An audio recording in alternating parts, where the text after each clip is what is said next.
How much responsibility do you feel that you have, particularly to go out to the alt-right, who, as you say, some of them have enjoyed your work, and say, No, I'm not one of you guys. I'm not with you guys. They haven't enjoyed my work. I've definitely read bits on the internet. Read more.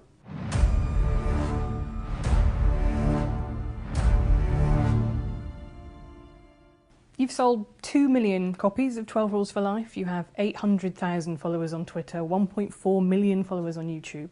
What is it that you're selling that so many people want to buy? I don't think I'm selling anything. Well, it's not the modern idea of the patriarchy, that's for sure. I mean, that's my idea of the patriarchy, which is a system of male dominance of society. Yeah, but that's not my sense of the patriarchy. So what's yours? Well, in what sense is our society male-dominated? The fact that the vast majority of wealth is owned by men, the vast majority of capital is owned by men. Women do more unpaid labour. Very tiny proportion of men, and a huge proportion of people who are seriously disaffected are men. Most people in prison are men. Most people who are on the street are men. Most victims of violent crime are men. Most people who commit suicide are men. Most people who die in wars are men. People who do worse in school are men. It's like, where's the dominance here precisely? What you're doing is you're taking a tiny substrata of hyper-successful men and using that to represent the entire structure of Western society. There's nothing about that that's vaguely appropriate. But I could say equally well that most rape victims are women. You know, terrible things happen to people of both sexes. And you could say that with perfect utility, but that doesn't provide any evidence for the existence of a male-dominated patriarchy. Well, it just means that terrible things happen to both genders, which they certainly do. But there are almost no women who rape men, for example. So that is an asymmetry there in sexual violence. Well, yes, there's an asymmetry in all sorts of places, but that doesn't mean that Western culture is a male-dominated patriarchy. The fact that there are asymmetries has nothing to do with your basic argument. No, but you might equally... This is a trope that people just accept. Western society is a male-dominated patriarchy. It's like, no, it's not. That's not true. And even if it has a patriarchal structure to some degree, the fundamental basis of that structure is not power, it's competence. That's why our society works. It's only when a structure degenerates into tyranny that the fundamental relationships between people become dependent on power. It's not power. If you hire a plumber who's likely to be male, it's not because there's roving bands of tyrannical plumbers forcing you to make that choice. And it's the case with almost every interaction that you have at the face of our culture. You're dealing with people who are offering a service of one form or another, who are usually part of the broad middle class, and what you're looking for is the person who can offer the best service, and you can find it. It's not a consequence of being dominated by anything that's tyrannical. And then again, our culture, our Western culture, which is by no means perfect, and certainly has tyrannical elements like all cultures do, is the least tyrannical society that's ever been produced, and certainly the least tyrannical society that exists now. So where's the patriarchy exactly in all of this? Well, saying that it's the least tyrannical society is not the same as saying it's not a tyrannical society. That's exactly why I said it was the least tyrannical But that's society. what I mean. So you haven't debunked the existence of patriarchy then. You've said that actually now is better for women. I don't have to debunk it. You have to demonstrate its existence. So this whole patriarchy thing, I think you have no idea how pernicious and dangerous it is. Well, no, I don't. I really don't. Go on. Throughout history have fundamentally cooperated to push back against the absolute catastrophe of existence, a terrible death rate, the probability of chronic starvation, early death, disease, the difficulty of raising children with all the death that was associated with that, and to look backwards in time and say, well, basically what happened was men took the upper hand and persecuted women in this tyrannical patriarchy. It's absolutely dreadful misreading of history. It's a terrible thing to teach young women, and it's a horrible thing to inflict upon men. I mean, I absolutely disagree with you. I think that's like saying slavery in the US was actually, most people cooperated. Well, no, you didn't. You had a system where one set of people owned another set of people. And until women got full legal rights, they could own property for themselves, they could work. Essentially, they were owned. They were first owned by their fathers and then by their husbands. Status to the domination by men. Yeah. You already said that you thought that what emancipated women primarily in the 20th century was technological revolution. No, not primarily, but that's one of two. I think that's two things. It's not primarily, eh? No, you don't think the pill was a primary force in the emancipation of women? I think or the invention of tampons, let's say, or the provision of proper sanitary facilities, toilets, and that sort of thing. You're thinking instead it was the action of courageous feminists in the 1920s that produced a social revolution that overthrew the patriarchy. That's your theory. Yeah, I think that's a foolish theory. Well, I'm very sorry to hear you say that, but I think, to quote you in the Cathy Newman interview, I think it's a multivariate, right? I think there are lots of different things that all contributed to women gaining full rights. Well, then let's not be assuming that Western society was a tyrannical patriarchy. Well, no, that's one of them, and then other things happened as well. So you have the pill, you have the dishwasher and white goods, labour-saving devices in the home. I think all of those were really important. But you also have things like campaigns for the vote. Yes, you also have things like that, yes. So how, when in a system that existed in England until 1918, when why would you even want to look at history like that? Like, what's your goal? Because exactly. I think the people who don't look at history are condemned to repeat it, and I think that what are we going to do? Repeat the persecution of women? Do you think that's a realistic possibility? Yeah, we're sitting here. How do you see that? We're sitting here in America, right, where we've just had a 5th judge appointed to the Supreme Court who is now anti-abortion, who's now conservative. I think that abortion rights are absolutely fundamental to women being able to function as full humans in society, and I think that is now under threat in America. I think it is extremely smug and complacent to think civilization has peaked, it's all upwards from here. Yeah, well, good luck with that, I suppose. It's a living. Like, there are lots of people who agree with me. There are lots of people clearly who agree with you. There are just a lot of people, I would say, who are coming to listen to what I say because they're sick and tired of having their desire to move forward in the world and to achieve something and to take their place as adult males, let's say, who are under the weight of accusations that their ambition and forthrightness is a manifestation of something that's fundamentally tyrannical. They're not happy with that. It's not doing anyone any good, and it's also not true. It's really a terrible thing to do to young men, and it's happening all the time. That's why they're bailing out of universities like mad. There won't be a man left in the social sciences in 10 years in the universities, and it's no bloody wonder. It's an unhospitable place, and it's unhospitable precisely because of this doctrine.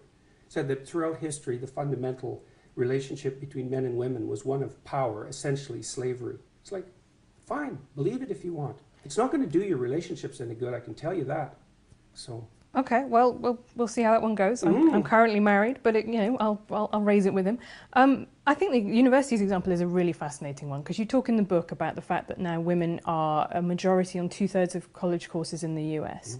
And I've also seen you saying, well, you believe in equality of opportunity, but not equality of outcome. Maybe women. It isn't only that I don't believe in equality of outcome. I think it's an unbelievably pathological wish and doctrine. Right, and it's very dangerous. History has demonstrated exactly how dangerous it is. Equality of opportunity is something that anyone with any sense would support, but equality of outcome, it's.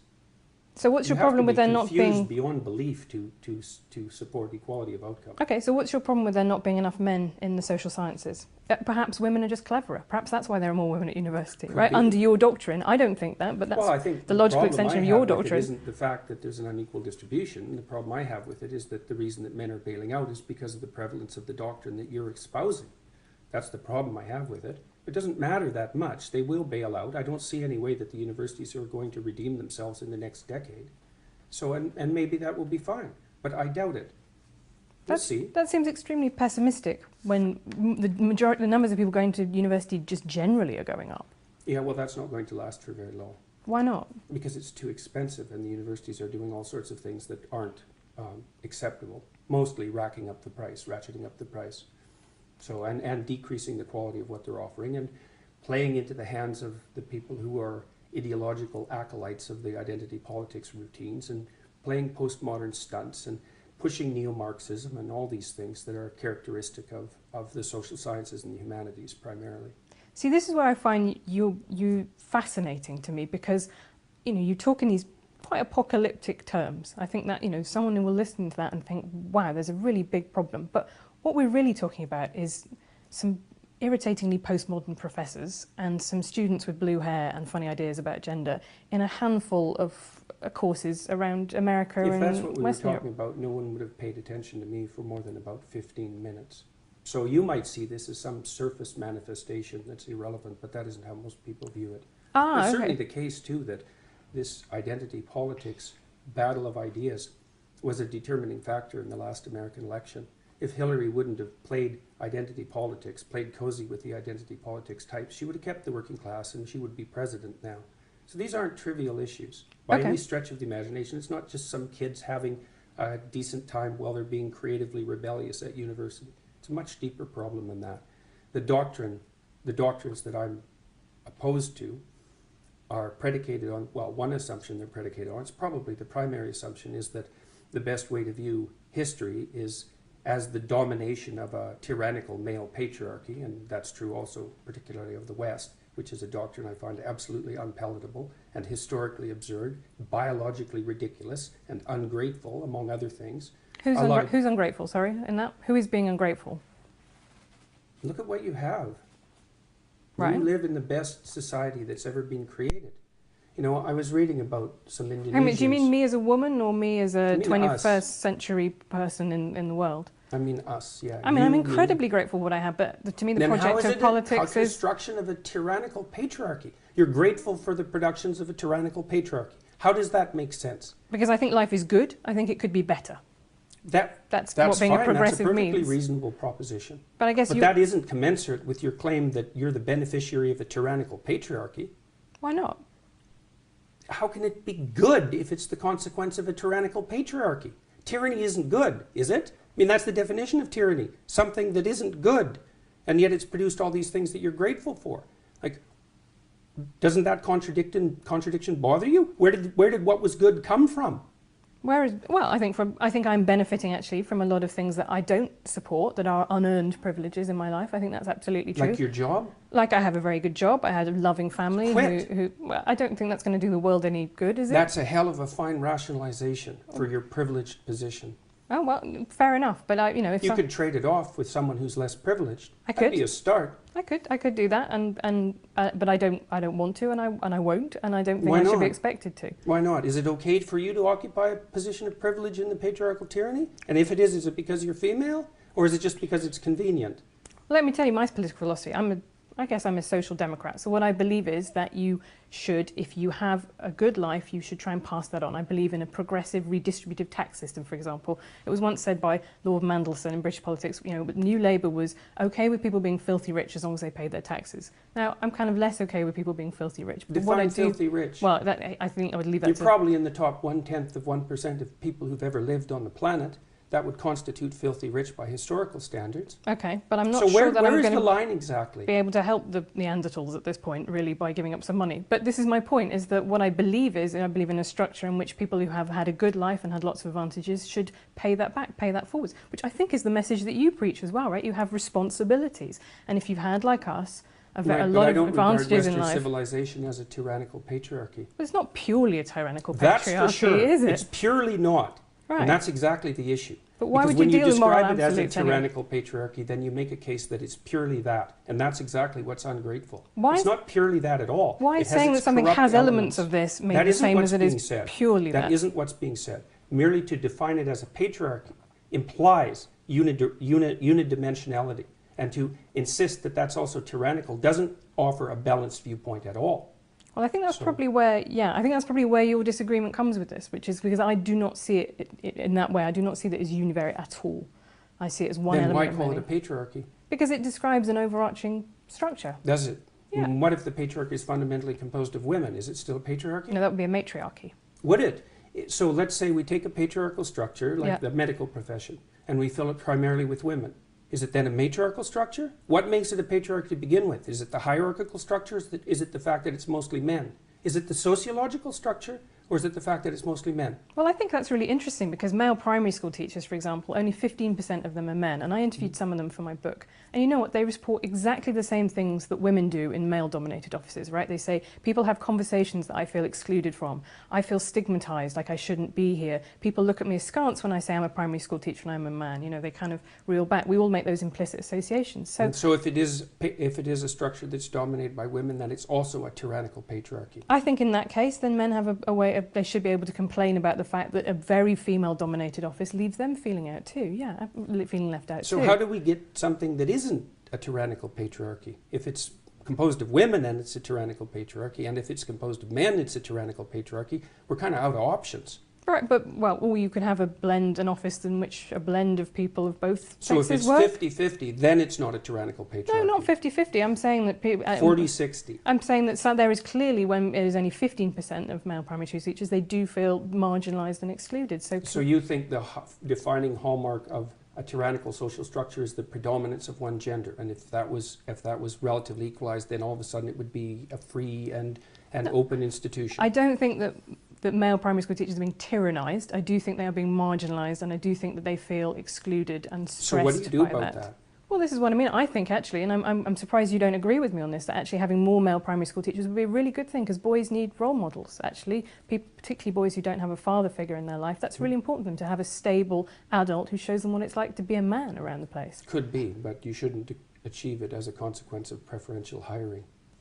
No, I don't think it would necessarily need to be preferential hiring. I think it would probably be about making that job, breaking down the stigma to entering that job. I think teaching is a really interesting example. It was seen at the turn of... I worked in daycares when I was 18, 19. Right. You know, there were no men in it. And how did that make you feel? I loved it. Yeah.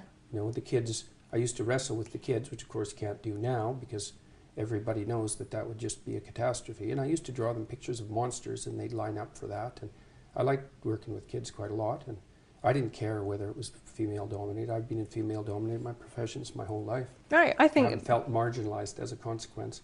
Well, then you have been lucky, and I have talked to people who have might be luck. The opposite. Might be careful conduct as well.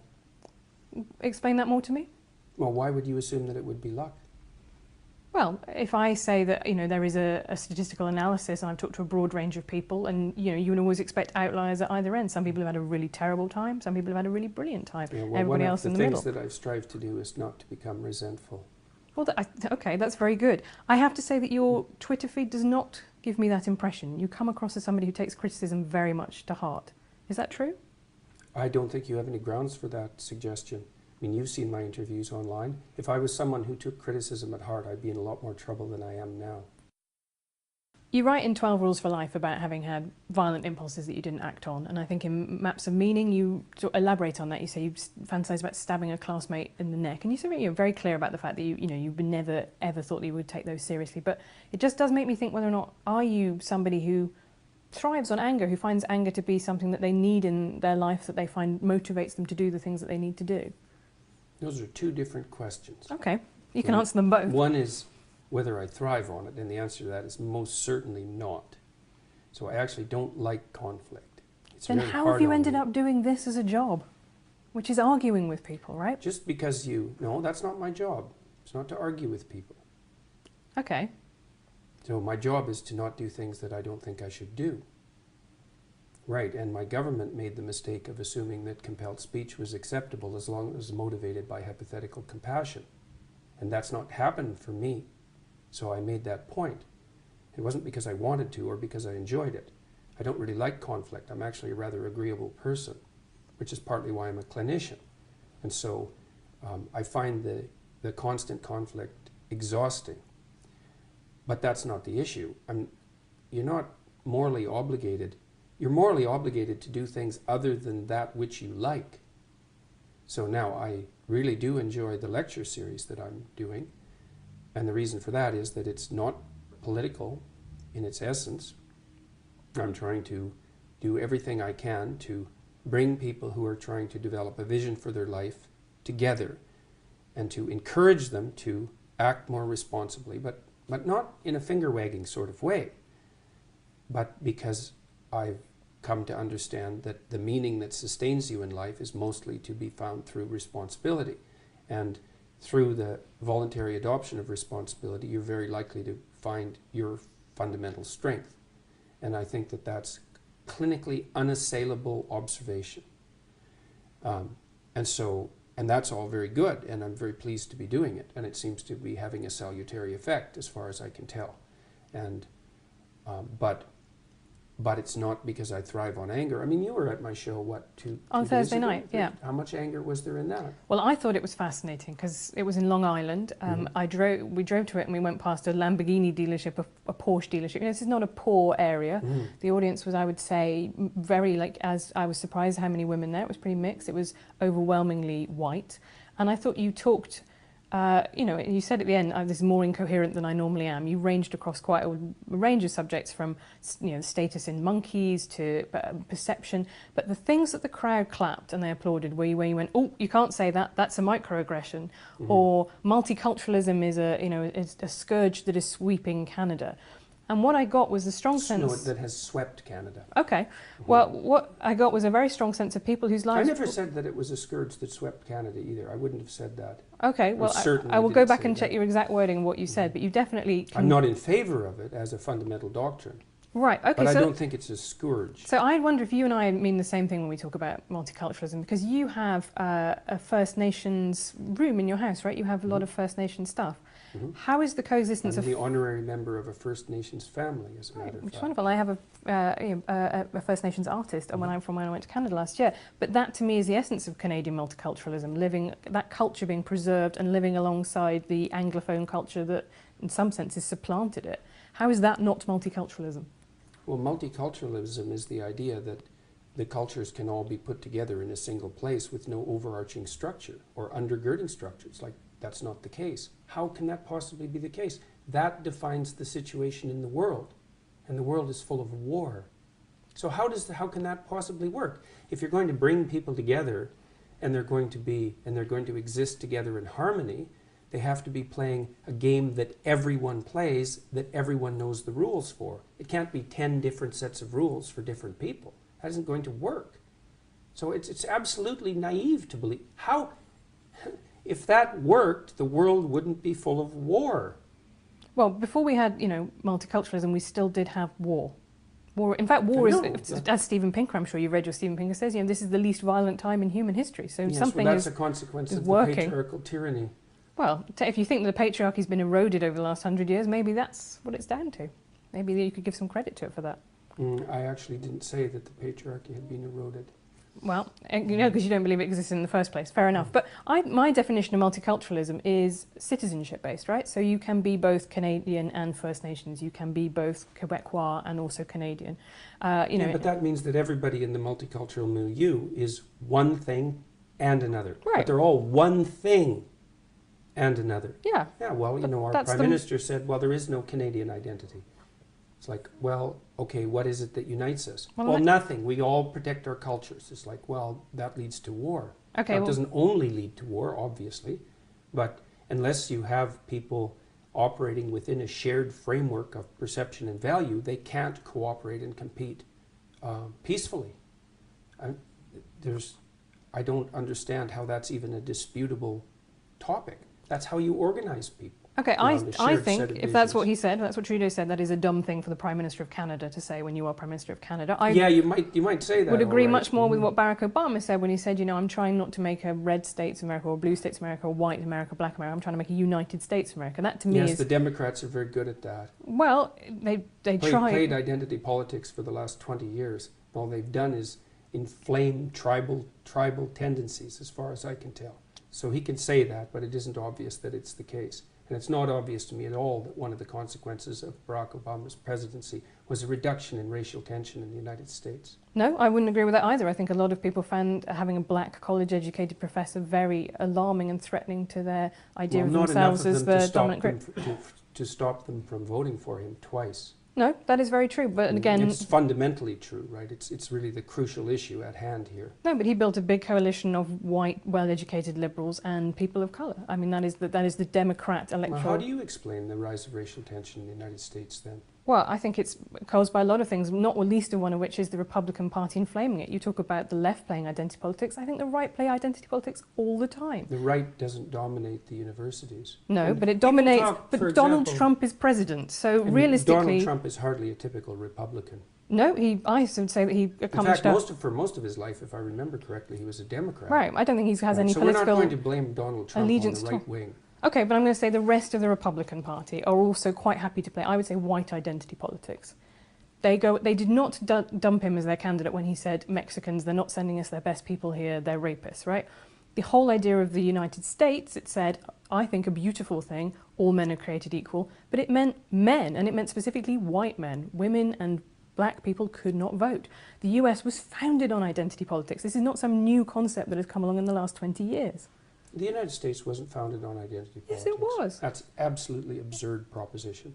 The United States was founded on the same principles that, what would you say, that played their powerful role through the development of English democracy. And that was nested inside a Judeo-Christian view that fundamentally presumed that both men and women were made in the image of God and that all people had divine value. And it took a long time for that set of ideas to fully manifest itself in the political realm. But to consider that a manifestation of identity politics is, I can't imagine why you would possibly do that. I don't consider that a manifestation of identity politics. I consider having a constitution that says only some people are citizens to be a manifestation of identity politics. Well, what do you think changed it across time? And look, let's get our definitions straight here. You can't lump all occurrences of non-equal treatment into the category of identity politics. Identity politics is a very specific thing. It's really only existed since the 1970s. You can't go back into 1770 and say that the founders of the American Constitution were playing identity politics. They were playing politics that was based on identity. That's my definition of identity politics. That's not the definition of identity politics unless you play fast and loose with the definition. Identity politics is something that's... No one talked about identity politics 20 years ago or 30 years ago. It's a new term. You can't say that people's proclivity to identify with their group is identity politics. That's just tribalism. And that's like, who knows how old that is? 1,000,000 years old. 500,000 years old. And you're going to call tribalism identity politics? Well, that's not helpful. If you want to talk about tribalism, we could talk about tribalism. But identity politics is something that's nested inside a particular political view of the world. It's got a Marxist basis, and it manifests itself in postmodernism. And it emerged in the American France first in the 1970s, and then has swept through the American universities and increasingly the rest of the West since then. That's identity politics. If you want to talk about tribalism, that's fine. I'm not a fan of tribalism, which is why I don't like the identity politics types. And I don't care if they're on the right or the left. I think the right-wing use of identity as the primary marker for human categorization is as reprehensible and dangerous as it is on the left. My problem with the left at the moment, the fundamental problem with the radical left, is that they're hyper-dominant in academia. And that's not good. And that's not my opinion. You can go look at Jonathan Haidt's data and see for yourself. And he's as moderate a person as you could hope to find, and probably less prone to anger than me. And I agree with you. I find a lot of students phenomenally irritating, but I would question how much power they have in contrast to the things that I find more worrying that are happening in the world today, right? Or even the professors, right? Even professors. 20-year-olds don't have that much power, but they're not 20 forever. 10 years later, they're 30. And 20 years later, they're 40. Right. And whatever happens in the university happens everywhere 5 years later. And very, very sadly for people in my politics, left-wing politics, what happens to people as they get older is that they've traditionally got more conservative. Mm-hmm. So I don't think you can make a case that the current, where people are when they're 20 today is actually going to be the ideology that takes them all the way through their life. That's never been the case so far. No, but it'll be around long enough to do plenty of damage, like it already is. Okay, but even if we accept that students and their POMO professors are quite annoying, which I think is probably something I agree with. They're not just annoying.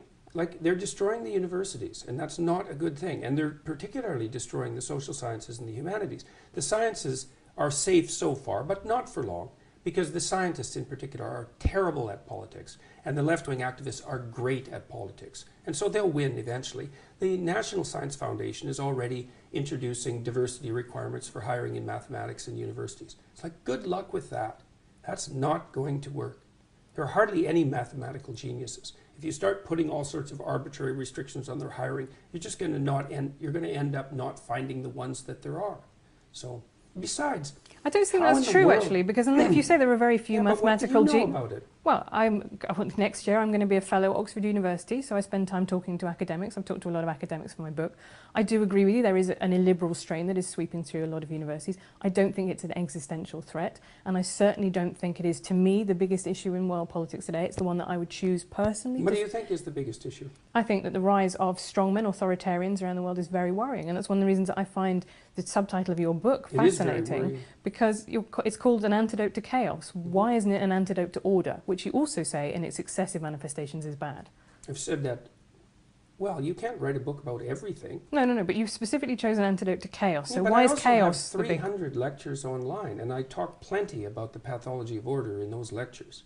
Okay, but So I'm just I'm saying... no fan of authoritarian strongmen, that's for sure. Well, that's good, but I do think that the way that you talk about order in the book is something that people will take away from it. Be specific. Okay, so let me think. The way that you talk about natural dominance hierarchies in lobsters. Let's get on to the lobsters.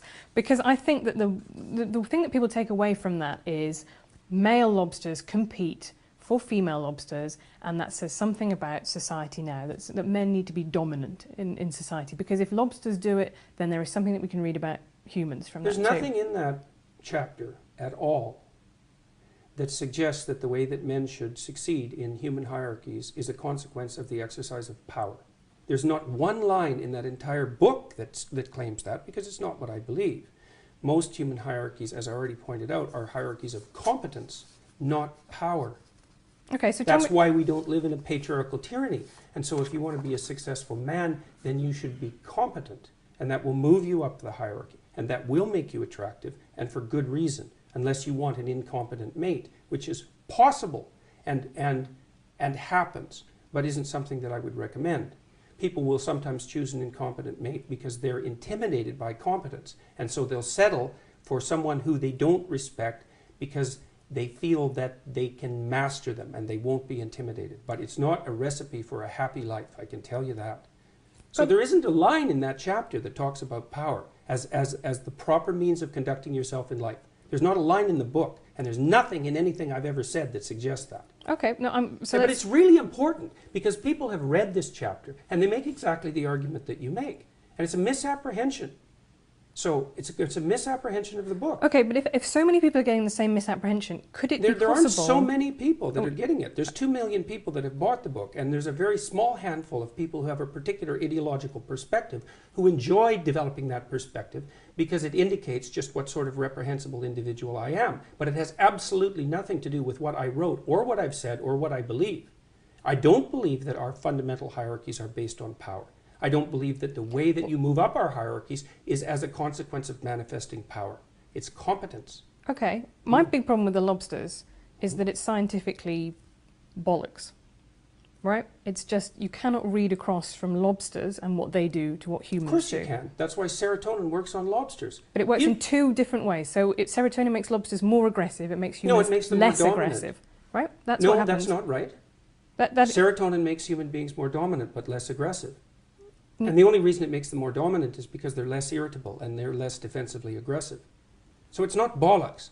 I know my neurochemistry.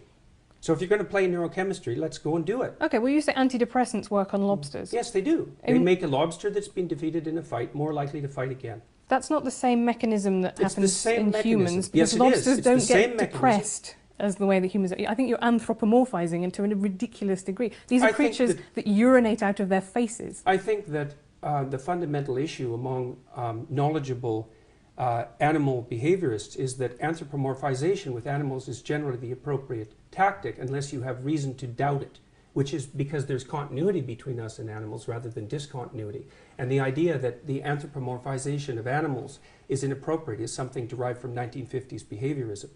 The highly trained affective neuroscientists and people who study motivation and emotion as well as neurochemistry know perfectly well that there is biological and behavioral continuity across the animal kingdom and way down into the kingdom as well, which is exactly why I chose lobsters, to indicate that there is so much continuity in the systems that allow us to estimate status position that we share it with creatures that are 1/3 of a billion years old. And the reason that I made that argument was to put paid, at least in part, to the absurd Marxist proposition that hierarchical structures are a secondary consequence of Western civilization and free market economies, which is as preposterous a perspective as you could possibly develop about anything.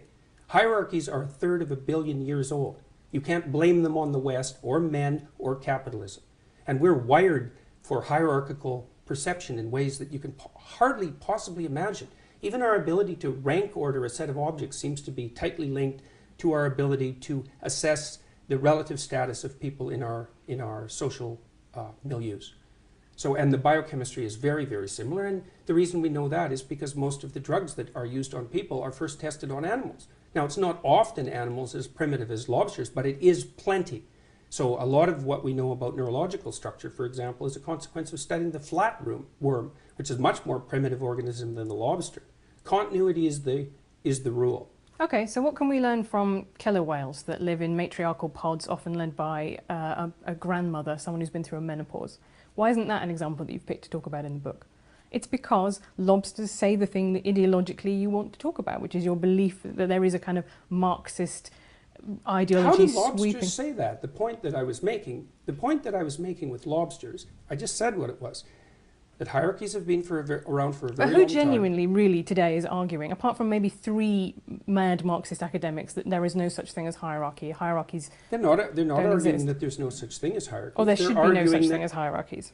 Oh, there plenty of them are arguing that. Really? Because I see that almost never in the wild as an argument. I see people think that hierarchy should be based on merit and they should be more equal. What do you think the demand for equality of outcome is if it's not an attempt to flatten hierarchies or to eliminate them? What else could it possibly be? And you don't think the neo-Marxists and the postmodernists think that hierarchy is a social construction?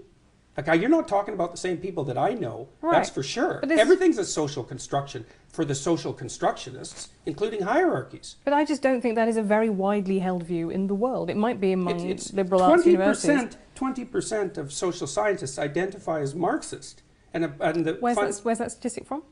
Look it up in Height's work. Okay. I'm interested. I know. I've checked it out quite carefully. Yeah, but it's a perfectly valid statistic. I don't have the reference at hand. Yeah. So it's 1 in 5. Okay, and the number of conservatives, or even liberals for that matter, in the social sciences and humanities is not only vanishingly small, but getting smaller. And you think the social constructionists believe that hierarchy is built into biology? They're not very good social constructionists if that's what they believe. And the postmodernists and the neo-Marxists are radical social constructionists because they wouldn't believe that human beings are infinitely malleable and that we can be recreated in whatever image the ideologues might want to recreate us in if they didn't think that. And it's much more prevalent than you're admitting. I mean, there isn't a competing position on campuses except among the evolutionary biologists and the evolutionary psychologists, let's say, and they're under complete attack. They're certainly next on the chopping block as far as I can tell. I've been warning them for the last 2 years. Social constructionists don't like evolutionary psychologists and they don't like biology. And I really don't understand why, except that it interferes with this idea that human beings are infinitely malleable and stops them from being able to blame hierarchy on the West. Look, if you're really concerned about the poor, as a social democrat, let's say, the first thing you should do is abandon your presupposition that the dispossession produced by hierarchies is a consequence of the patriarchal structure of the West. It's a way deeper problem than that. So there have been people who've been dispossessed forever, way before capitalism. Okay, I think I would agree with that. So if it is a way deeper problem than that, how do you tackle it? I don't know. Well, that's a bit... I mean, that for someone as intelligent as you that just throw their hands up and go, ooh, maybe some people There's lots of things I don't know how to tackle. I don't know how to tackle the fact that people range extremely widely in their cognitive ability either. These are big problems. Right, but we could start with a redistributive tax policy, right, where people who earn a lot pay more tax than people lower down the income scale to redistribute income. That was a fairly obvious way that you could make poor people less poor. It's something that, the Labour government did. They almost... I think they halved child poverty. It is possible to do things, and we do have mechanisms. Well, I wouldn't make the immediate presumption that it was the redistributive tax policy that halved child poverty. You know that absolute poverty in the world has halved between the year 2000 and 2012, and you can't attribute that to redistributive policies. No, I can't. I'm only talking about Britain. I'm talking about that particular government, which had, then there are fiscal analyses that have been done. But I think let's move on from lobsters. I mean, That chapter is about people becoming responsible and competent, not about them becoming like dominant and powerful. Okay, it's not that at all. But my problem with it is I think you got criticised by a lot of marine biologists, right, and by a lot of geneticists I think for one. it. Okay, well, I can name it. P.Z. Myers is one who's criticised you. Adam Rutherford, who's former editor of Nature, has criticised that chapter. There are, that is not... But what I think is fascinating is that... No reasonable biologists dispute the fact that most organisms organize themselves into hierarchies, and that the fundamental biological mechanism for the regulation of hierarchy is the serotonin system. That's not disputable. Now, you can find animal organizational structures that vary from that, what would you call it, fundamental pattern. But the existence of variance isn't proof against the existence of a fundamental pattern. Like, I don't know how you can sit there and be skeptical about this. If you know the literature on hierarchical structure, you understand that across the entire animal kingdom, animals tend to organize themselves into hierarchies. But and, very, that the neurochemistry but very of the hierarchy different is types of hierarchies, right? So well, there's a you pattern. Have, that's chimps, why we know they're hierarchies. Right, yeah, but like you say, the pattern as if that, the hierarchy is the pattern. Right. Okay, and that's fine. So chimps have one very obvious social structure, and bonobos have another. It's not one. as different as people have made it out to be. No. The bonobos are a lot more violent than the and they're not hippie monkeys, Rousseauian right? observers of the bonobos have admitted. Okay, but nonetheless, you say that as if those little details don't matter, as if there can't be such a thing as a hierarchy that is much worse than another hierarchy. That's my problem with it. I'm not saying that at all. There's clearly hierarchies that are worse than other hierarchies. Right. Baboons have terrible hierarchies, for example. And I'm saying tyrannical hierarchies aren't my cup of tea. Right. That isn't the point I was making. No. The point I was making was that hierarchies can't be blamed on capitalism or the West. They're built into our biology. The neurochemistry is so old that we share it with crustaceans, so that's 1/3 of a billion years, which is the proof that hierarchies aren't a recent construct. If proof like that needs to be provided, and that the best way for people to adopt a strategy that will move them up the hierarchy, which is a desirable thing in most regards, is to face the suffering of the world forthrightly. That's what that chapter is about. And the people who've been criticizing it read it as if it's a defense of the Western patriarchy. It's like, there's no defense of the Western patriarchy. No, I don't think that's true. I think the way that people chapter. criticize it is and I think this happens a lot with evolutionary psychology, is which is not quite what the lobsters are, but is where other stuff in the book is. Other things you said, for example, like women wear rouge because it reminds men of ripe fruit. Right. Well, for a start, why do you think women wear rouge? I have absolutely no idea, but Right, I will tell you. That's really not a very good answer. Well, yeah, you said before there were lots of things you don't know the answer to, but I'll tell you one thing. I'm not criticizing your perspective on this. You're criticizing mine, so I'm presuming you have an alternative idea. Why do you think women wear makeup? I think there are an enormous number. But let's go back to why women wear rouge, because it reminds men of ripe fruit. Okay, first of all, not all ripe fruit is red. Why would you want to... we evolved color vision to detect ripe fruit. Do you want to eat women? No. I think unless men are having sex with ripe fruit... You might want to taste them. That's not really where... And where is the evidence that women who are redder in the cheeks have more offspring? What do you think happens during the sexual flush? But that's the key point, isn't it? Is that you would expect, actually, if this is a sexual selection, that women who are redder would have more children. We would get progressively redder over time. One of the hallmarks of youthful skin is the proclivity for it to flush red. And yes, youthful women have more children. It's a primary sign of fertility. I think you're using... Wait a second here. What do you think women wear makeup for? Come on, if you're going to go after me on this, okay. Let's women.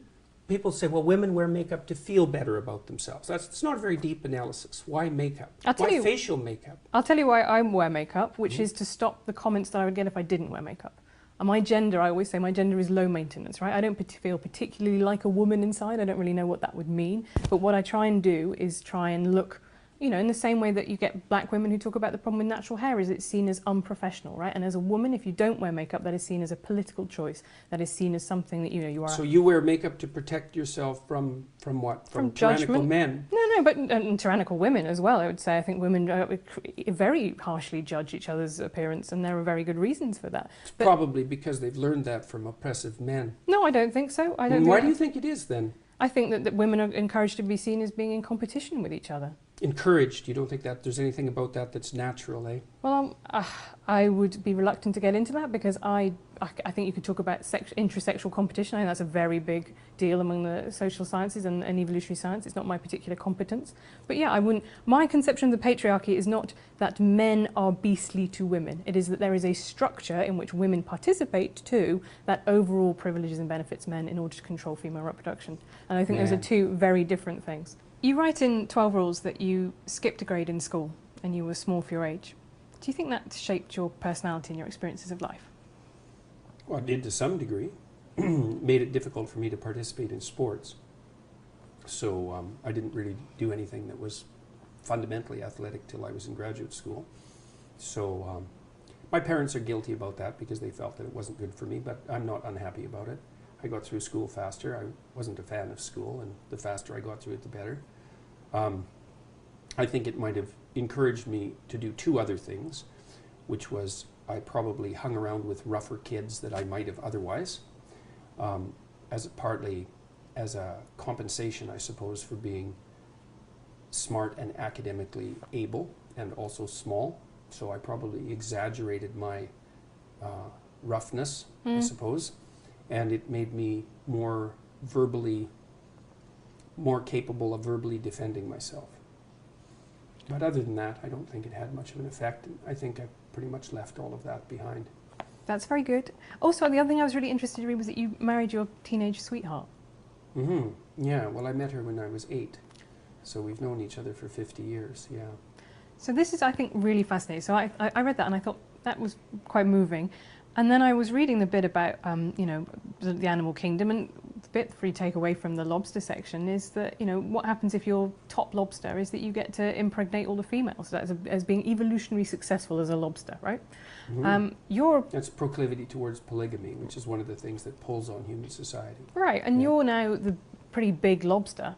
And yet you are monogamous, you're faithful to your wife, you don't want to go around impregnating every woman that you see, right? No, one woman's enough trouble. Right, so I think that's to me that was really interesting, because that's a way in which we are very obviously very different from animal society, and to me we're not that different. I mean, there are plenty of societies where exactly that happens.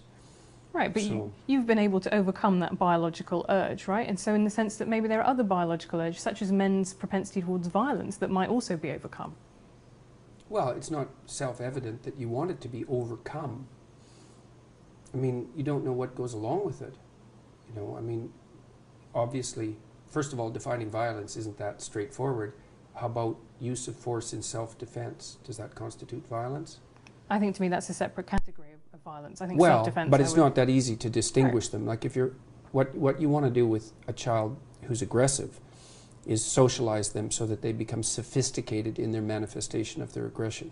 You don't want to inhibit it. You certainly don't want to socialize little boys to be more like little girls. That's, first of all, you don't know how to do it to begin with, but second of all, it's not an advisable strategy. So, well, I found that really interesting, because in the book you say that actually if you feminize men, that might give them more of a, might have more of an allure towards, these very fascistic ideologies. Oh, there's no doubt about that. That's standard psychoanalytic. That's like psychoanalysis 101. If you repress something, it comes back with a vengeance. Okay, so tell me what you mean by feminizing in that sense. Because to me, if you don't mind me saying so, you are a man who is quite feminine. You're in touch with your feminine side. You are very well dressed. You talk a lot about your diet. You've talked about your emotions. I hate talking about my diet. Right, but you cry in public. You enjoy spending time with your kids. All of these things that are not sad, isn't it? But they're not stereotypically male, and I think that's very admirable. Pretty strange behavior for a patriarchal tyrant. Well, that's why I think that you're probably, in some ways, you're not a patriarchal tyrant, or that actually all of our programming, if you want to call it that in biology, is overcomable, because you are... It's integratable. Right, but you are a man who some people would say has a lot of feminine traits like that, and I don't... Do you think that means that you are now feeling the allure of authoritarian fascistic ideologies because you're baking cakes? Oh, I notice the allure. And then what do you do with that?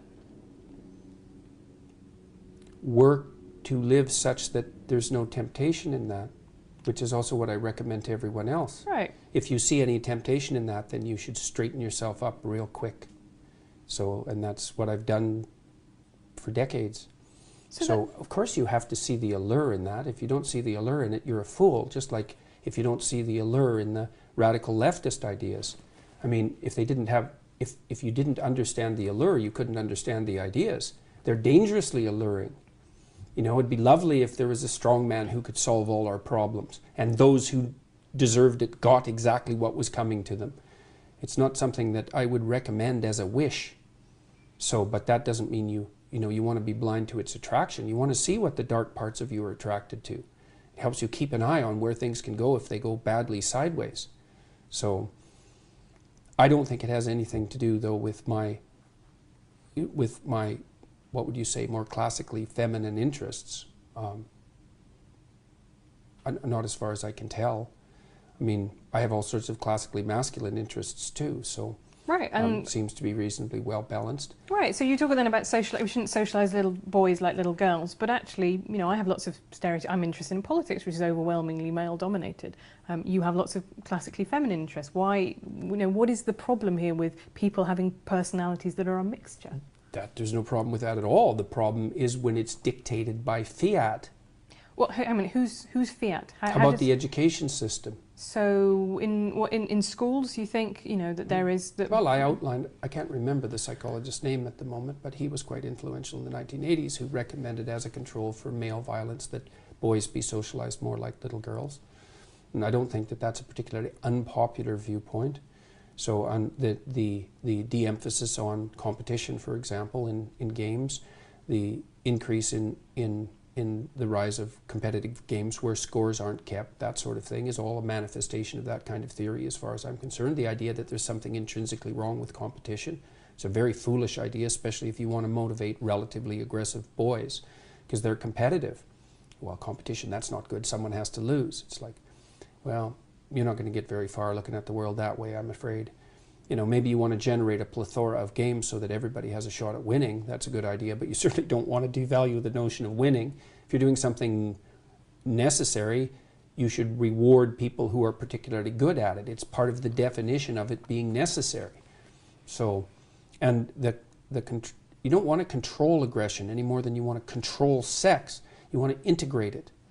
And if it's integrated, that's the integration of the shadow from the Jungian perspective, and something I talk a lot about in my lectures. It's like you need to have the capacity for danger. You need to be dangerous, but you need to learn how to not use it except when it's necessary. And that is not the same as being harmless.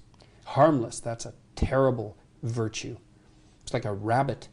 There's nothing virtuous about harmlessness. It just means you're ineffectual.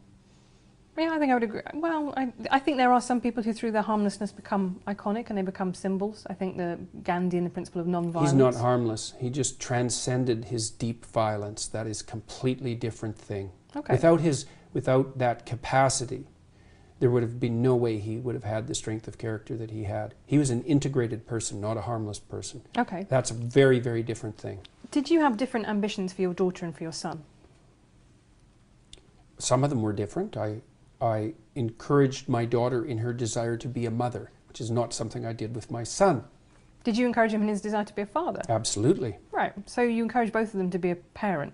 Right, but those are different. Yeah. I believe. And yeah, I mean, and in some sense, I think it's harder for young women because, of course, the problem of integrating family with career is a more complex problem for women to solve.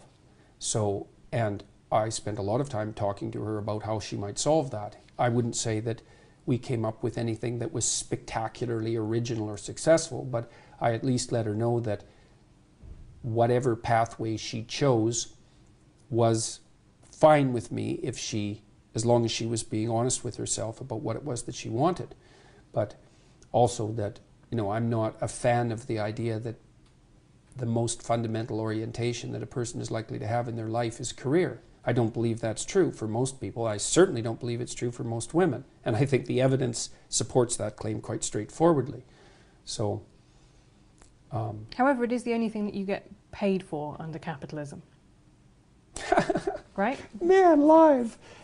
But that's How can true. you say something like that? It's so cliched. Well, it's so painful to hear that. It may be cliche, but it nonetheless is true, right? Look, Women do it's more, not much capitalism. more. Well, for God's sake. It is. No, it isn't. You have to invest into a child for 18 years before they have any economic utility. Mm-hmm. It's a consequence of delayed economic utility. We don't know how to monetize it. It's not a consequence of capitalism. It's a consequence of the fact that human beings have an 18-year dependency. How do you monetize that, even in principle? Well, we don't know. We did used to send them up chimneys, to be fair. And at that point, what's true. really interesting is at that point, children were seen as being much more the property of the man. And as they become economically useless, all the legal studies show that that's when we start moving to a model of female custody, right? Because it was about caring labour. But this is the point I'm making. Is model.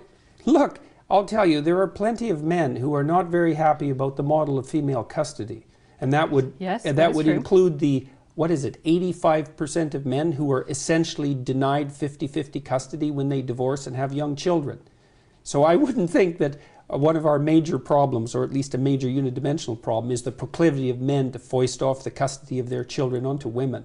There's certainly another side of that argument. There is, and I do think that actually a lot of anger has been generated by the way we have in Britain anyway, or England and Wales, we have an adversarial fault-based divorce system, and that's something that's changing. But what it does is encourage people to come in on day one and say, if you want to get divorced, you're going to have to make out a case that the other person has been a bastard. It doesn't matter, because if you move to a non-fault-based divorce system, then all that happens is the fault shifts to who should get custody.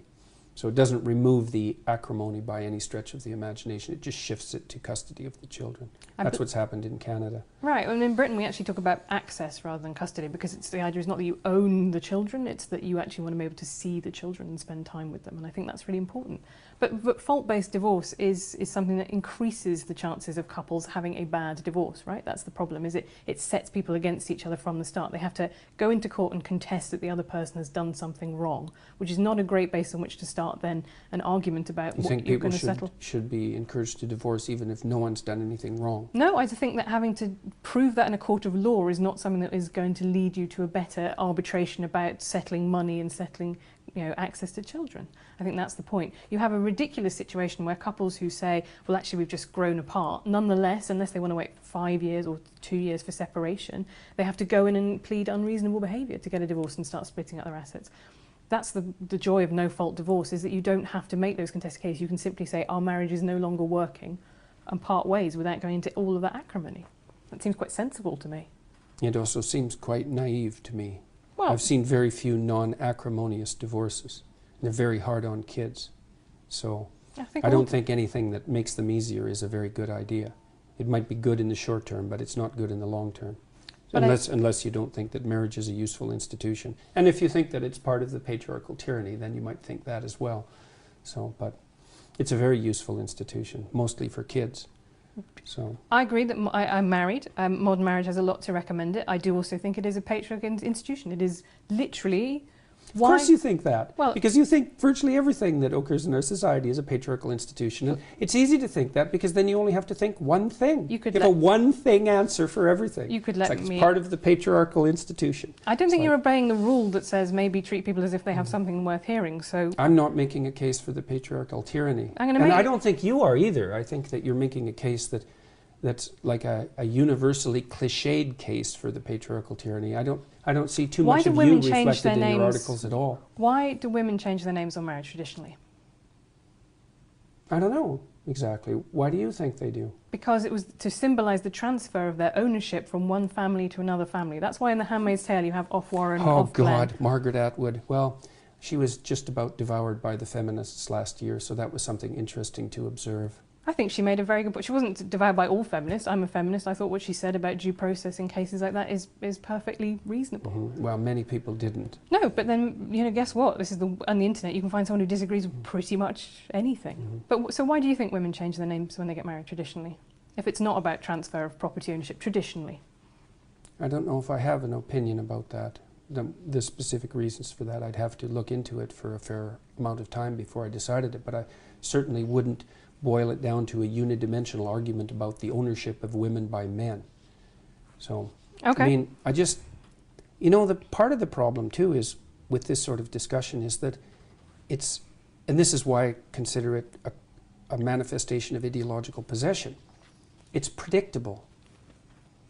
Well, that's what knowing your stance on. But having a coherent ideology does mean that it is predictable, because you don't need an ideology. It is one logical thing that flows from another, and all those pieces tessellate together. So what I find very interesting about your thinking, I find it quite slightly baffling, is that I don't really see how all the pieces fit together.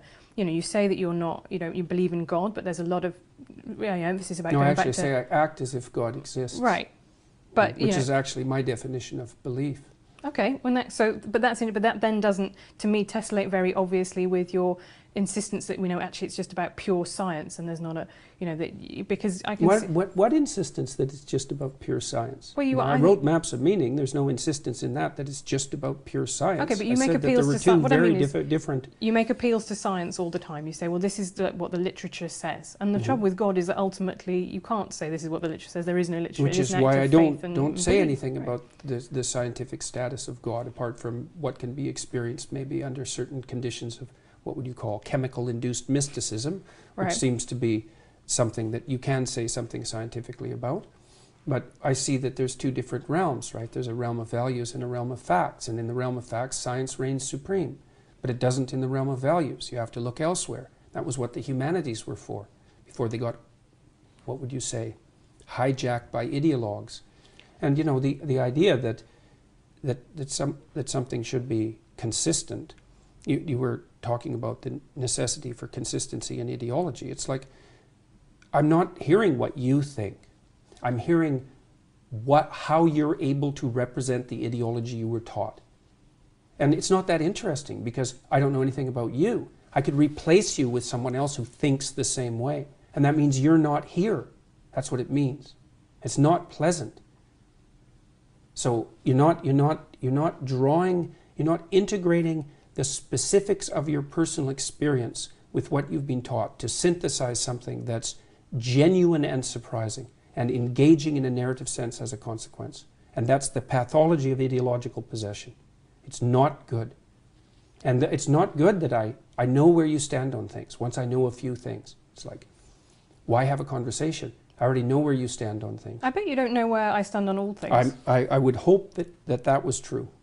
Okay, let's talk about transgender issues. That's fun. What do you think I think about transgender issues? I suspect that you think that gender expression, gender identity are fundamentally social constructs, but I could be wrong. No, I believe that there are definitely some biological differences between the sexes. We've observed them. I do believe that gender is a hugely powerful social structure that we've built on top of that it is largely, but not entirely, socially constructed. I think when you look back through the history, you know, biological differences have consistently shrunk, like we were talking in the 18th... They haven't in Scandinavia, they've magnified. Okay, but we were talking in the 18th... That's actually an important exception because Scandinavia has gone farther than any other area, the Scandinavian countries, in establishing egalitarian social policy. And the differences in interest and career choice and personality between men and women have grown as a consequence, not shrunk. Which is exactly the opposite of what the social constructionists predicted. But also just suggests that they're malleable, actually, rather than fixed. Well, of course they're malleable. No one would ever suggest otherwise. Right. So that's what I mean. So I think they're not malleable in the direction that the social constructionists presume. As you flatten out the sociological landscape, you maximize the biological differences. No one saw that coming. And you might think, well, it's a handful of right-wing scientists who are pushing that. It's like, no, it's not. It's mainstream psychology, and there aren't any radical right-wingers in mainstream psychology. And everyone who discovered that was absolutely shocked by it. And these papers have been cited by thousands of people, and they have tens of thousands of subjects, and they've been done on virtually national level samples, cross-culturally. But I also think the behaviour in Scandinavia has changed. For example, a lot more men take paternity leave now, that there is a portion that is reserved purely for men. That doesn't seem to be making them wildly unhappy. So I think that there are definitely behavioural things that are susceptible to nudges by society, by government and by the state, and that do change the way that people behave.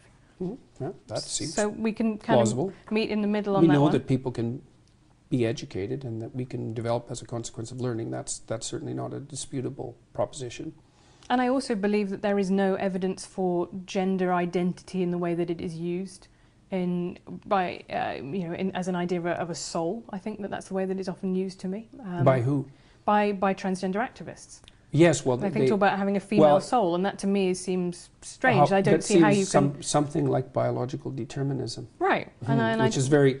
It's one of the things that's so perversely amusing about these sorts of arguments is that, well, but I attribute it to the lack of demand for logical consistency as a consequence of postmodern thinking. You can believe one thing when it's convenient in one situation and another thing when it's convenient for another. So we're in the perverse position where if you're a man born in a woman's body, that's biologically determined. But if you're a woman born in a woman's body, that's socially constructed. It's like, okay, good luck with that theory. Right. I don't believe you can be a man born in a woman's body or a woman born in a man's body. What I believe is that there are some people who feel alienation towards their bodies and they want to remove body everybody parts. Feels that. Right, but they feel it to such an extent that clinically the best treatment for them is to transition and live as if they were the other sex. Yeah, well, I don't think that there's any evidence that that's clinically the best treatment. We certainly don't know enough to make that presupposition, and I think we're playing with fire assuming that that's the case. The long-term outcome studies certainly don't demonstrate that. So it's not So I would make a very big distinction there between adults and between children. I think that would be a good distinction to make, right, yeah. but I think we are very quick to diagnose and treat children in a way that I find, and not waiting for the research, and that I find concerning. Yeah. So, yeah, well, the lawsuits will put an end to that in about 15 years. So there's one place that we have found from which that is something that gets me a lot of hate, right? I'm sure it does. A turf and a bigot for that. So right. I don't think that's something that you would have been able to predict, that I think, because that is not now the orthodox feminist position. I agree completely. Oh, isn't that good? So congratulations. We've all learned something. Mm-hmm. I just wanted to talk quickly about Me Too movement. Mm-hmm. Tell me your reaction to what's unfolded over the last year. I won't put words in your mouth. You tell me. Well, there's certainly no shortage of evidence for reprehensible sexual behavior on the part of people who can use power to get away with it. So that's not so good. The Me Too movement, I suspect it probably did some good things and some terrible things. So I would say that there's a dangerous proclivity to abandon the concept of the presumption of innocence. So in university campuses, for example, we're moving towards a preponderance of evidence model. I'm not very happy with that model. I think that's a very big mistake. The presumption of innocence is nothing short of a miracle, and we abandon it at our extreme peril. So I'm not happy with that. I think the believe the victim idea is something that only a fool could conjure up, because it opens the door to unbelievable opportunity for manipulation. I think that I would disagree with you slightly on that, because I think what that means is what people are arguing for is don't instantly dismiss or disbelieve the victim, right? Which is a very different. No, that's partly what they're arguing for. There's thing. Plenty of people who are arguing for the fundamental attitude to be believe the victim. So some people are arguing to not automatically disbelieve the victim, which is a perfectly reasonable thing to argue for, but that isn't where it ends. So okay, climate change. I saw you posting a link to a study suggesting that a lot of the way that it's talked about has been overhyped. What are your beliefs about climate change? Well, I spent a lot of time. I don't really have beliefs about climate change. I wouldn't say. I mean, I think the climate is probably warming, but it's been warming since the last ice age. So I don't know. But it's exactly dramatically accelerated even in the last couple of decades. Maybe. Mm-hmm. And possibly. It's not so obvious. I spent quite a bit of time going through the relevant literature. I read about 200 books on ecological, what would you call it, on ecology and economy when I worked for the UN for about a 2-year period, and it's not so obvious what's happening, just like with any complex system. The problem I have fundamentally isn't really a climate change issue. It's that I find it very difficult to distinguish valid environmental claims from environmental claims that are made as a, what would you call it, secondary anti-capitalist front, essentially. So it's so politicized that it's very difficult to parse out the data from the politicization. So I saw there's a line in 12 Rules which says people stricken with poverty don't care about carbon dioxide. Yeah, that's definitely the case. And I think that's not an unreasonable point to make, because you think about Maslow's hierarchy of needs, right? People, if you can't eat, then actually you can't really worry about what's happening in 50 years to the planet. However, I don't think that's a reason not to tackle climate change, because those same people in the global south... It's partly a reason. Is it though? Because people in the global south... coal-generated plants stop people from starving, so yes, it's partly a reason. And it's certainly the case that making energy more expensive, obviously, makes things more difficult for poor people. So yes, it's definitely an issue. And I would say, it's kind of a conundrum for those on the left. It's like, what's it going to be? Clean air or hungry people? Think, well, we don't have to choose. It's like, okay. Or renewable energy, or... Oh, good luck with that. Or nuclear power. I'd be fine with more nuclear power stations. Yeah, well, it doesn't look like we're moving in that direction very fast. No, but that is a solution. Well, it worked for the French. I was fascinated. David Attenborough is something kind of close to a national religion in Britain. So there's a bit where you say population control advocates like him, you compare them to Eric Harris, one of the Columbine killers.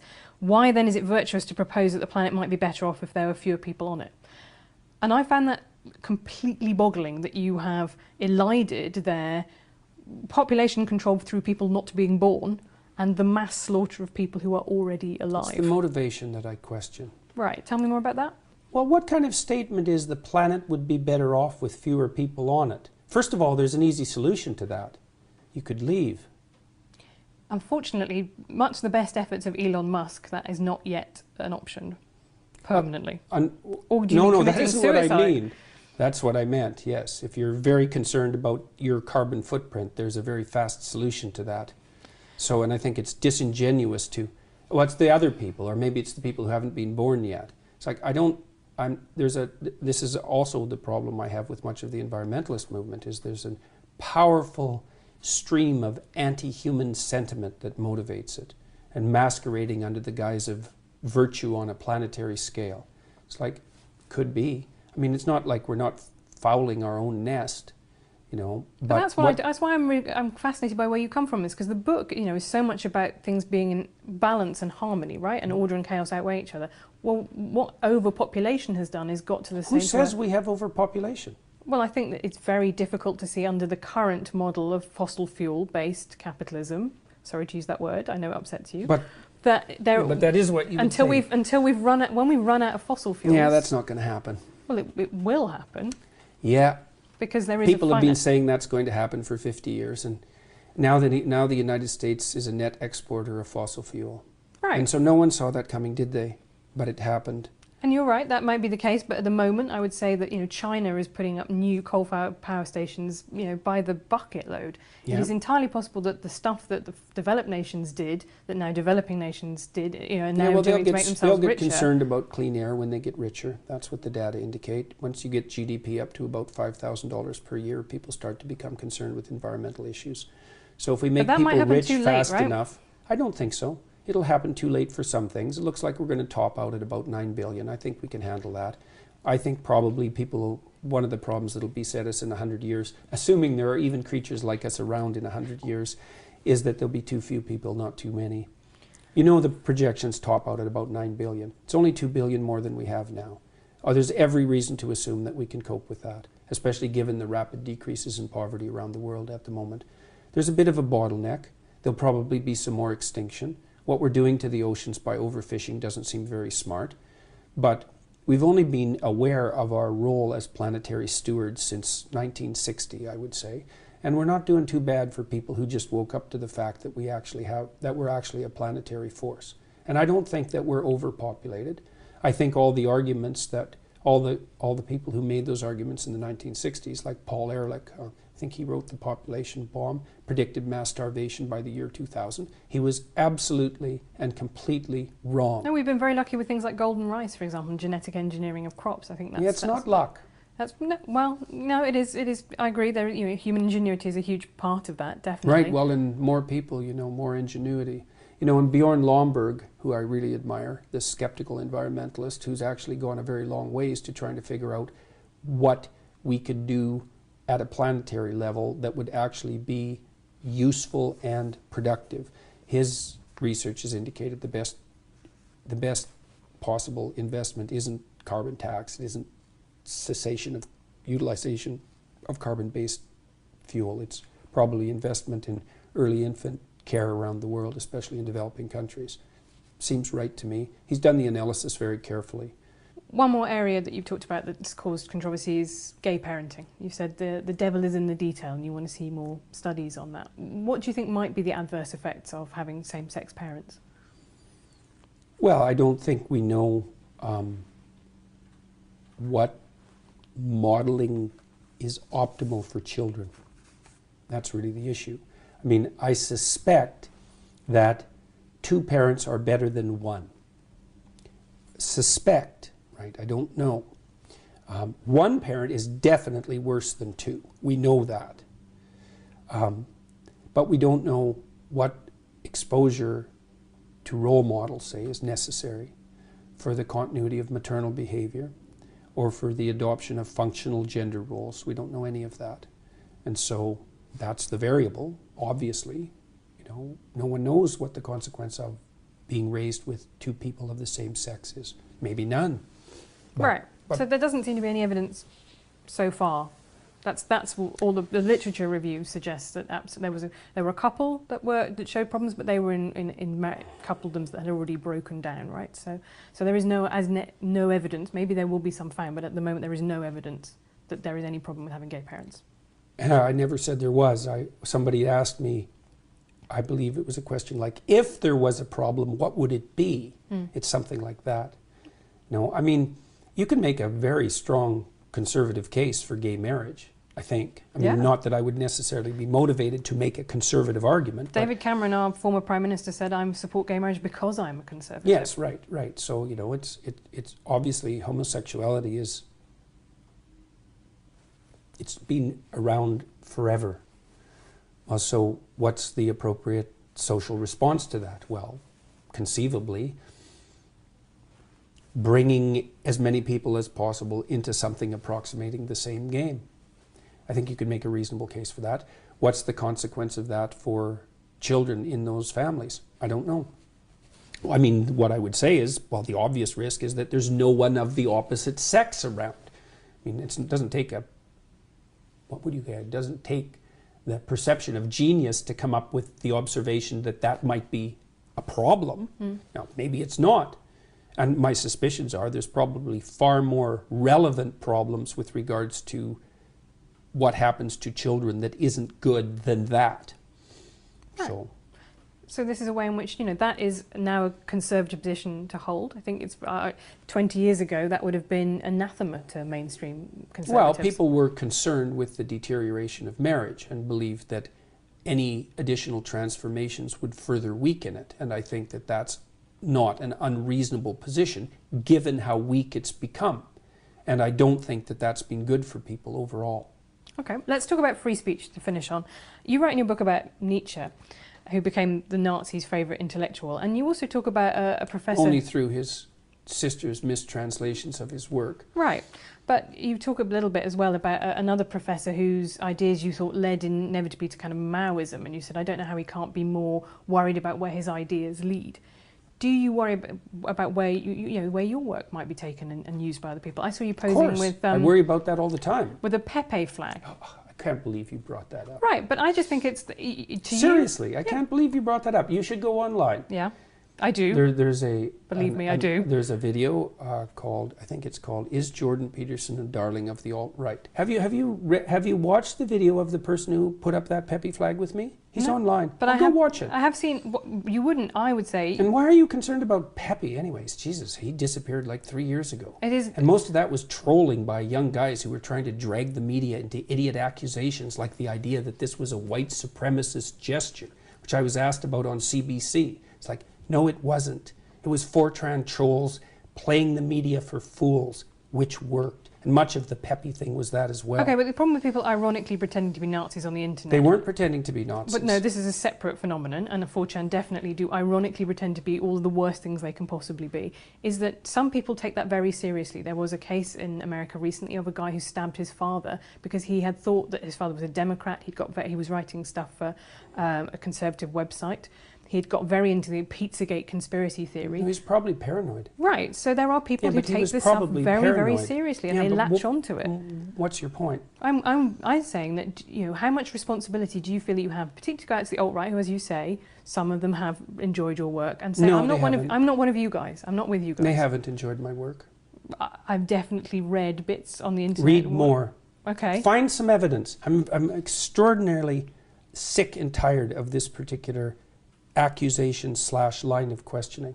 I'm no fan of the identitarian right, the ethno-nationalists, the alt-right. First of all, what do you mean by alt-right exactly? Do you mean ethno-nationalists? Do you mean white supremacists? No, I mean people who are on the right but have got their power base outside the traditional media. They see themselves as an alternative. So I see them coming up... That's a pretty loose definition of the alt-right. Rush Limbaugh kind of talk radio, right? People who see themselves in opposition to an establishment. Rush Limbaugh is not the alt-right. He's been around for 30 years. Right, so he's the progenitor of what I see now, Breitbart and things like that, are the new media version of that very old media Well, let's define what constitutes alt-right first. For me, they're ethno-nationalists. They tend to be white supremacists. And generally, when people tar me with an alt-right epithet, the reason they're doing that is to associate me with those people. They don't like me. And the reason for that is that I've made it very clear, not only in my videos, but on Twitter, that I don't like them. I don't like their anti-Semitism. I don't like their use of identity politics. I don't agree with their aims. I think that their notion is something like, well, if everybody's going to play identity politics, we're going to play it too, and we're going to win. and I can certainly understand that motivation, but I think it's a bad game all around. And I think the only reason that I was ever associated in any sense whatsoever with anything to do with the alt-right was because it was extremely convenient of the radical leftists, who I fundamentally detest, to paint me as a representative of that viewpoint. Right. Other than that, zero. Now, that's okay, but that's not what I did, you say. So at no point did I say you were... Well, you brought up the whole peppy thing. But I did bring that up. But there was a reason I did that, which is that Nietzsche himself said, I'm an anti-Semite, right? And yet his ideology and his philosophy ended up being used by the Nazis. So my question to you is, how much responsibility do you feel about the way in which it isn't even what I your feel. work It's is not used? how much responsibility I feel. It's how much responsibility I take. Right. Right. And I take as much responsibility as I possibly can. Right. Which is why I'm doing what I'm doing. Right. I'm going around the world. I'm talking in different cities. I'm talking to people as much as I can. I'm putting out content that I think is useful for people online, and I'm clarifying what I think. I have 300 videos on YouTube. Virtually, for all intents and purposes, every single word I've said to students in a professional capacity since 1992. And despite the fact that I have innumerable, highly motivated enemies, they haven't been able to find one thing I've said in 30 years that, what would you say, justifies any of those accusations, or any other accusations for that matter. So it's quite the phenomena. I mean, I understand it to some degree, you know, because... So, sorry, about the Pepe flag, 'cause you can help me explain this. Why did you pose with it? What were your reasons for doing it? Did people just come up and bring it to you and Yeah, I was like posing with...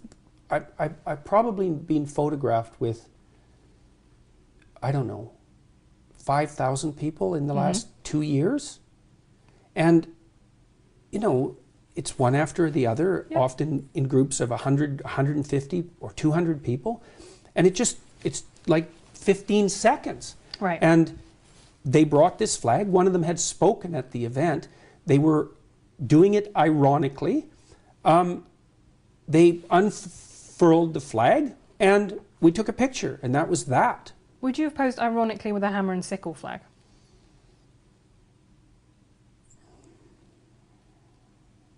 I don't know under the circumstances what I would have done. I have all sorts of Soviet art in my house. Right. Because this is, I think, anybody could get caught out, and social embarrassment is a huge factor, and you don't want to kind of tell people who've been very nice to you that actually you don't want to do the thing. I just wonder if that's something that you regret now, that you wouldn't do again if you had the opportunity.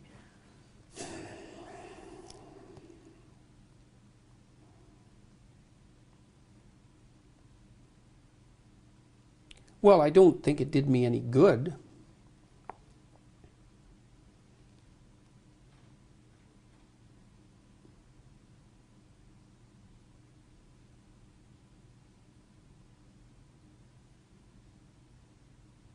I don't think I'll betray my former self. We'll just leave it where it is.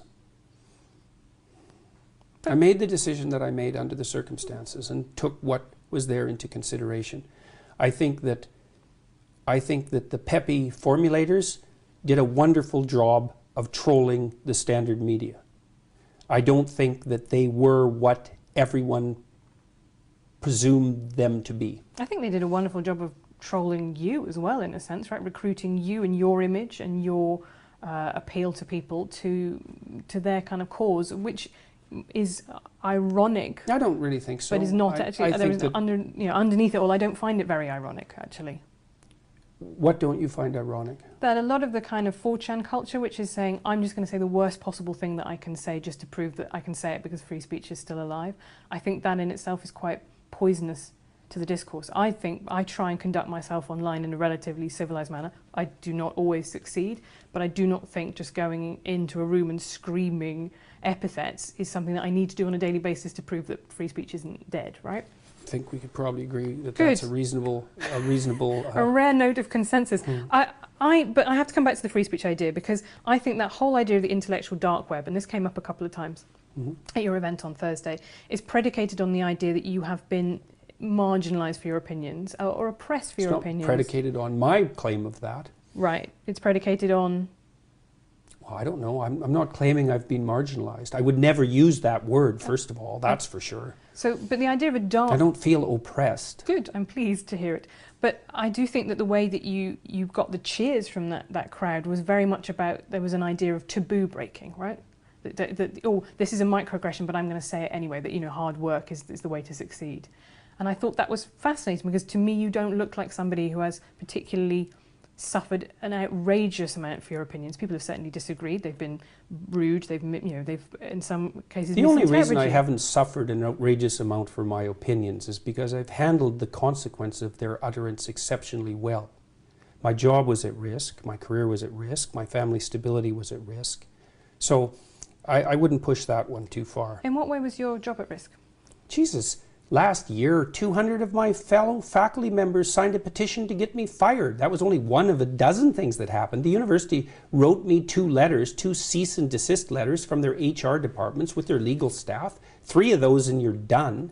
They just fired Rick Maida in Canada at Acadia University for talking about many of the same things that I've talked about. So the fact that I've come through this relatively unscathed has very little to do with the vitriol of the attacks. There was plenty of motivation to take me out. It just didn't work. Right. And I think the fact that it didn't work, to me, makes me ultimately optimistic about where we are, because I've... Why? Because I went on, I did a panel a while ago with Zarganara, a Burmese comedian, who was imprisoned for making a joke, right? And we are not yet at that stage. I think, undoubtedly, I get... We're not. We're damn close. Really? How about the guy with the pug in the UK? Count Dankula. That's the one. Right, but he did actually, I mean... That was a joke. You might not have liked it. I didn't say it was a good joke. I didn't say it was an appropriate joke. I didn't say any of that. I didn't say it was a well thought through joke. But it was a joke. Yeah, I just fundamentally don't believe that it was a joke. I believe that it was camouflaged as a joke, and that's what it kind of comes across. Right. And I well, that's exactly what you would believe if you were inclined to persecute comedians. No, I'm not inclined to persecute someone. Well, you're inclined to persecute him. I don't think he's a comedian, and I don't think...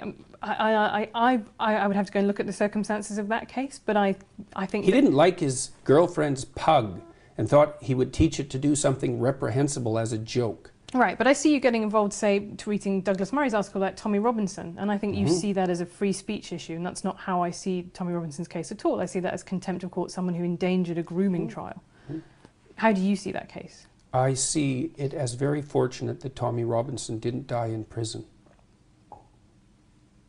I think I would say that about a lot of people in prison. I think it's very hard to be in prison if you are a sex offender, for example.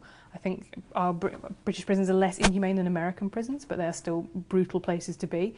However, I do think that was an appropriate punishment for somebody who tried to collapse a grooming trial.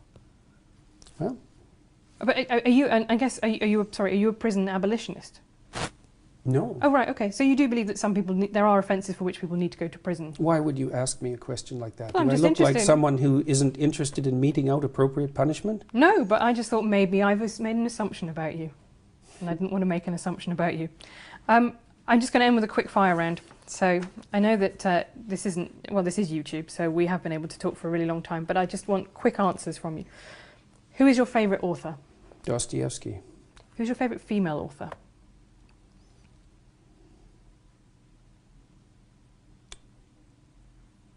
Margaret Lawrence, I think. I don't know her. She's a Canadian author. Kind of an antidote to Margaret Atwood in my estimation. Okay. When did you last cry? Oh God, who knows? Last week, probably. Who is your smartest opponent?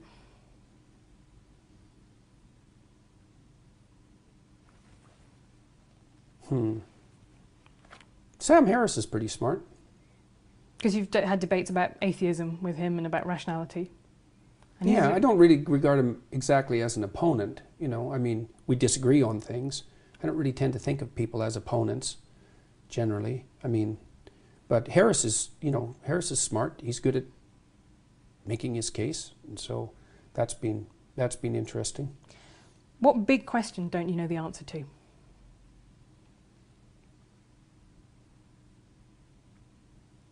What big question don't I know the answer to? Oh God, that's a tough one. There's so many of them.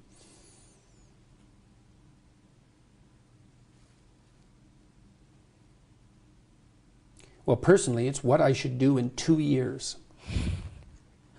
When did you last change your mind about something important? I'm changing my mind about things all the time.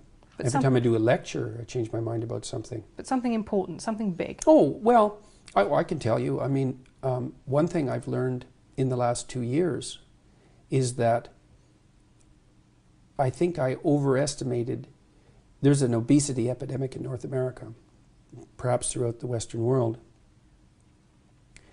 I think I overestimated the degree to which that was a consequence of a sedentary lifestyle, and overestimated the degree to which a lack of discipline was contributing to it. I think much more now that it's an illness. Well, those are two different things, though, aren't they? Discipline is self-control, and illness is something out of your control. Well, let's say you're overweight, you should exercise. Mm-hmm. It's like, well, actually, the evidence that exercise will thin you down isn't that great. And maybe the reason that you're not exercising is because you're ill, not that you're ill because you're not exercising.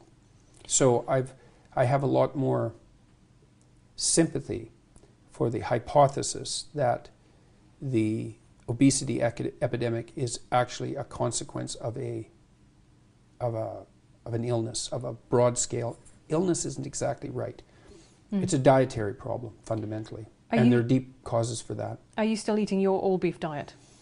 Unfortunately, yes.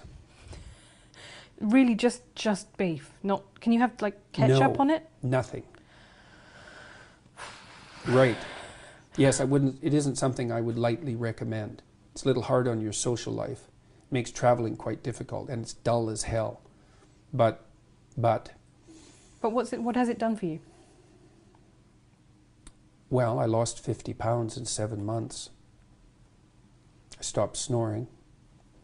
I had some autoimmune conditions that seem to have gone away. I'm not taking antidepressants.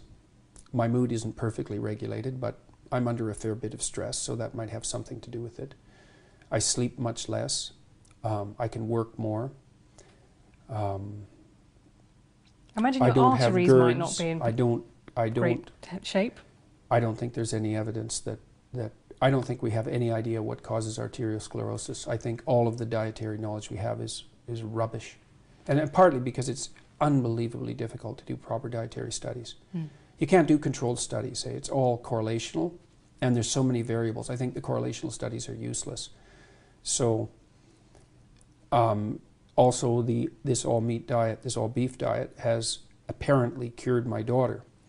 So, who had juvenile rheumatoid arthritis? Well, that was the original diagnosis, and it was idiopathic, which means we don't know what the hell's causing it.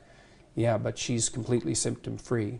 So that sort of thing makes you sit up and take notice, because it doesn't make any sense. When was the last time you lied? Because the book says no lying. Do you still lie? Everybody lies. As Dr. House himself told us. Mm-hmm. What is most important? But I'm pretty damn careful about it. What is most important to you in life? Not being stupid. How would your life... Not making foolish mistakes. Not being incautious. Yeah. That's tough on yourself. Life's tough, man. Right. How would your life have been different if you'd been born female? Multiple orgasms. It's not a bad one. What's your biggest regret? That I didn't take advantage of the opportunity to learn to play the organ when I was 7. If that's your biggest regret, that's going to be a great deathbed, because that's... Yeah, well, that's you know, I would have liked... It would have been better for me if I would have been a better musician. And finally, how would you like to be remembered?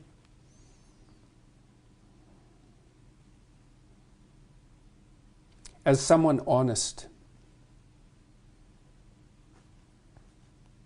Dr. Jordan Peterson, thank you very much.